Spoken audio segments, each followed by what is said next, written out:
Want to start here? Yeah, start here. Okay. Ready? Yeah. Okay, Baruch Hashem, here we are with a very important group of boys from Aharon. We're Yochai to be in Ovadia's house. You're usually used to seeing us. We give our shiurim here, 2-minute shiurim, and also the weekly shiur downstairs in Ovadia's house. But since I also learn and teach in Aharon next door, we wanted to bring the experience of the Aharon boys when they're here this year to see what Ovadia's house was all about, the place that he spent the last 20 years of his life, some of his life points throughout his life and history. We're going to talk about it a little bit, and B'ezrat Hashem, it should be a merit for all of us going to Rosh Hashanah to learn about the man who started out like you and me. Nobody's born a genius. He worked on himself, and Baruch Hashem became the Ovadia Yosef, who changed the whole world as we know it with halacha, hashkafa, and B'ezrat Hashem we're going to start. Now we know. I'm going to start before we get into this is the place he used to sit in this house. This is his chair, and this is his table. But before we go to the table, we're going to go next to this window over here. This is the famous. Let's look over there. This is the famous gown that she used to wear. We all know that Ovadia Yosef. First of all, if a lot of people ask how much does this cost, just the gold lining, and in his time, this is all gold fabricing put inside. This is $10,000. This is not a pashut thing, and this is not something that he started. It goes back to 400 years. That Rishon LeZion, meaning the chief rabbi of Eretz Israel, that everything, pretty much all the halachot and everything that goes along with what he comes out of his mouth, or what he says, is that they made this special gown for every chief rabbi for 400 years. We're more used to the seeing the Ovadia Yosef and Mordechai Eliyahu and Rav Amar lehavdil ben Haim, but this actually goes back 400 years. Now this is also the famous hat he used to put. This is handmade, and it's very expensive and it's hard to make. It's not your porn outfit that you see children putting on. They want to try to be a Ovadia, which is a good thing to do by your kids in the future. And this Moshe told me that this is a tefillin with the Rahamim over here. They all got the money together and they bought him this silver, beautiful tefillin holders, one for Rashi and one for Rabbeinu Tam, as a token of appreciation. You see many foreign that are over here. His Hacham, his major work in life, Yavi Omer, we're going to talk about that in a second. Tarat Habayit, Hilchot Tarat HaMishpacha, Chazon Ovadia, of course, Halachot, Halichot Olam. And if you look around, all the books over here, this is just part of the library that he had, but he has more than 44,000 books. There was a big, I think, doctor that came in here and asked, are these old books? You read them? He said, yes. How many are there? There's more than 44,000. He said, I want to test you. I said, go ahead. He said, he went and took him a book. He said, what does it say on here? What is this called? And it says, this is this is that. He blew him out. He blew him out. Now, this is just a little introduction of Ovadia, and we already know him, that he was a Gadol Hador. But let's see over here, this table, they have taken a lot of pages from the history of his life, from the beginning of his life. Maybe you come over here. From when he was a kid until his wife passed away and towards the end of his life. They took, these are copies, these are not the original, but they took the original copies, and this is the history a little bit we're going to talk about. In the beginning, first of all, we should know that Ovadia Yosef, he was born in Baghdad, Iraq. We're talking about more than 100 years ago, and they were extremely poor. We take it for granted today. We have everything. It's called Dor Chachmami. We use it once, we throw it away. Tesla, give me the next car, BMW. But Ovadia Yosef, although we saw him in a 740 bulletproof BMW towards the end of his life, it wasn't always like that. And first of all, he didn't want that either. They bought it for him, the Saf family in Brazil.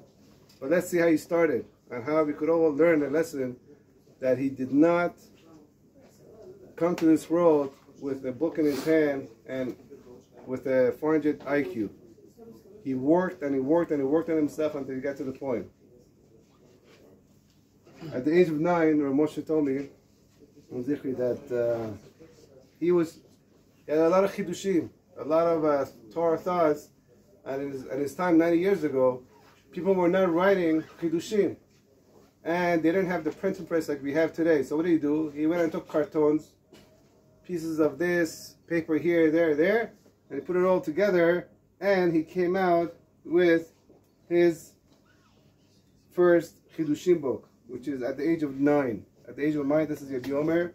This actually he drew himself. This is not a...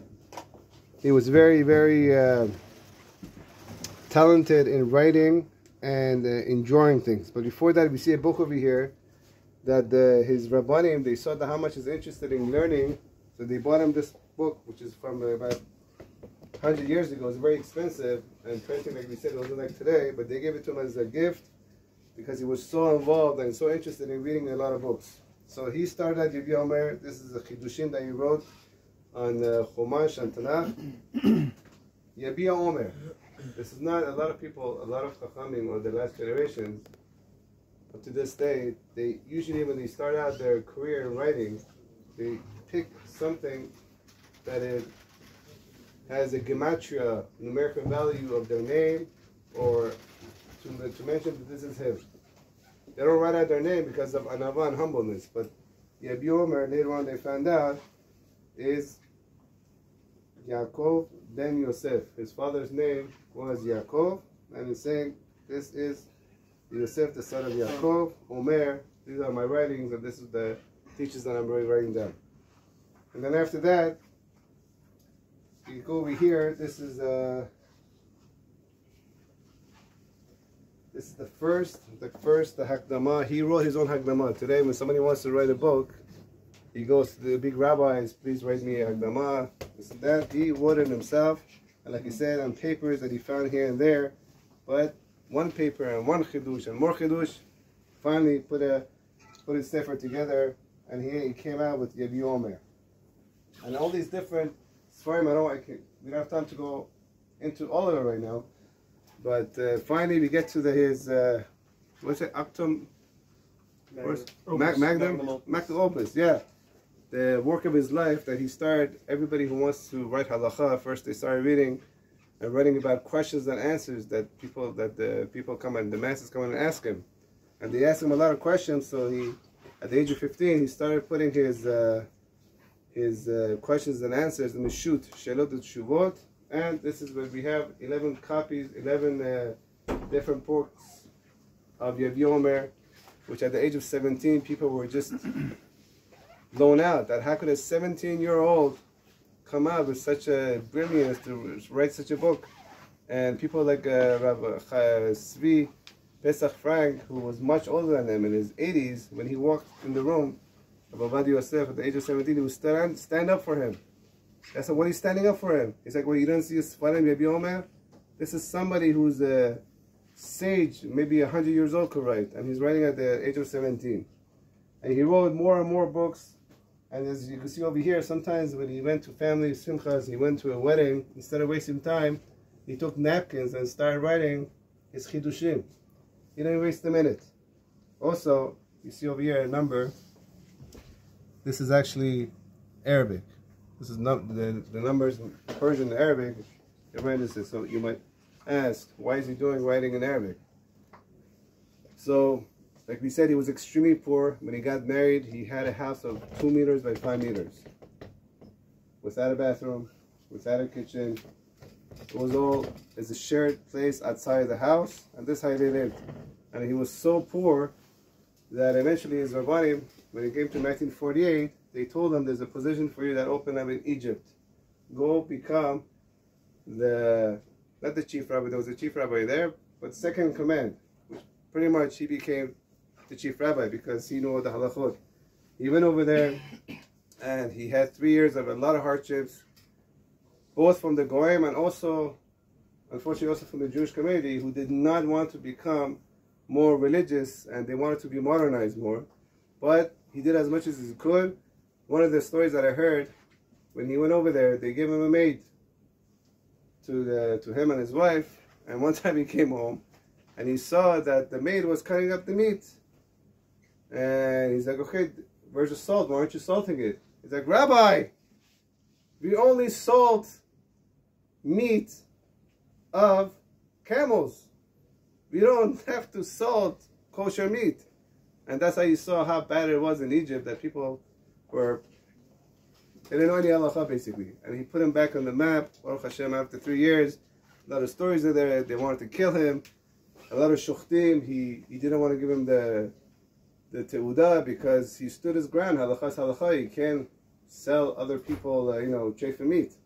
But he stood his ground. A lot of times they wanted to kill him, but Hashem always came to his aid. And Baruch Hashem, he came out of Egypt. He came back to Eretz Israel. And he, little by little, started going up.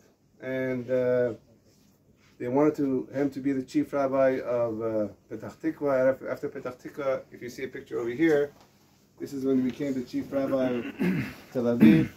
And after that, he went on to be the chief rabbi of Israel. Like we said, that is the gown that he wore. And over here, one of the last papers, before we finish, this is what he wrote, and he talked about when his wife passed away. The story goes, when he was 73 years old, and the Rabbanim was also around the same age, he became very sick. And he was in the hospital, and one of the sons, or one of the persons, he saw the wife crying outside because they told him that he's going to pass away. So they saw the Rabbanit, his wife, crying, and she was praying to Hashem, instead of taking him, that they should take her. And apparently the tefillah was accepted. After 2 months, he got better, and she became sick, and she passed away. And this is the Mesrat Nefesh that she had for her husband. And the story is told also when he was younger, not like today, when there's Talmidei Chachamim, people who go and learn Torah, girls are running and they want to marry a Ben Torah. Back then, it was unheard of to marry a Ben Torah, and more than that he doesn't have any money, forget it. They didn't appreciate it enough. And so he wanted to get married before the age of 20, but it didn't happen because all the shidduchim weren't working out because he was poor, they didn't recognize his importance. And finally, Baruch Hashem, the Rabbanit, who was, they came from Aleppo. This actually, whoever is from Syria here, she came and they told her that this is going to be a life of, being married to Avrech, learning Torah, and he's very poor. He said, that's what I want. That's what I want. And that's what she wanted. She got married to him, and Baruch Hashem, the rest is history. The children that they had, and all the Torah that he has, all these books, all the writings, they go actually into her account. Shaveh b'shaveh, equal and equal. Another quick story before we go to the video, how important it is that women should understand. And you guys want to get married to Bezat Hashem, to Eshet Chayil, you have to understand what to put forward. Of course, being beauty and all these things are very important. But more important is the hashkafa. What is her opinion about things? What kind of rabbis does she listen to? Is she more into, spirituality or more to materialism? And we learn this from Ovadia Yosef. The story is told that Ovadia Yosef, before he married his wife, he went out with another woman. And things were getting serious, and he really liked her, and she liked him. And they wanted to, finish get to the word. But she said, I only have one condition for you. What's the condition? It was Ovadia. I called him Ovadia at that time. I want to go out to the movies once a month. Now, I'm talking about movies of 100 years ago. It was black and white. there was no, I don't know, it was like there's subtitles on the bottom. And that's all I ask. That's all I ask. Are you ready for that? So he thought about it and he said, I'm a Ben Torah, I can't do that. And she said that I can't be with you. It broke his heart. He was very attached to her. He wanted to marry her, but listen, you have to go with your hashkafa. And my hashkafa says, I don't go to movies. I know that today, for us to understand, is a little hard, but you have to understand where he's coming from. Baruch Hashem, he married the Rabbanit, and like we said, the rest is history. But the story doesn't end over here. 80 years later, there was a knock on the door, here, in this house. And the Gabbai came and opened the door. He's like, what do you want? Very old lady. He's like, can I talk to Ovadia? And calling her the chief rabbi of Israel with the first name. He said, oh, strange, maybe she's not there 100%. Goes up to Rabbi Ovadia, says, there's a lady here, 85 years old. It's like, I know him. Calls you by your first name. Can I come in? It's like, okay, yeah, come on. Maybe she needs some money. He used to give a lot of money to almanot, to widows and orphans. She came in, like, Ovadia, you don't recognize me? It's me! That girl wanted to marry. You want to marry me? 80 years ago. And I said this once a month. And he said no. Baruch Hashem, you didn't marry me. He's like, why? It's like, because you would not have any children until this point. She went on and got married, and she was sterile. She didn't have children. She wasn't zocher. Now, if he would have came and said maybe once a month, it's not so bad, so that was the test of his life. But he said no, he stood to his ground. And Baruch Hashem, like we said, the rest of the history, all the Torah that we're learning today, the ma'afachah that he made throughout not just the Sephardic world, or the whole world, Baruch Hashem, this is Rabbi Ovadia Yosef, and when Rav Moshe gives the speech over here, he always tells us, especially the young Bachorim that come over here, that you can understand as an example of Ovadia, he did not start out a genius. He was not rich. He was not this. He worked his way up. And anybody who wants it bad enough could have it. We end up with this before the video. It says in Pirkei Avot, whoever learns, Rabbi Yonatan says, whoever learns Torah be'ani, in poverty, Hashem promises him that he'll learn when he's rich. And at the end of his life, he saw that Baruch Hashem, he was very rich. Not that he cared about it. They were throwing him money and gifts and what have you. But there's one question. A lot of rabbis we see today that they're not rich.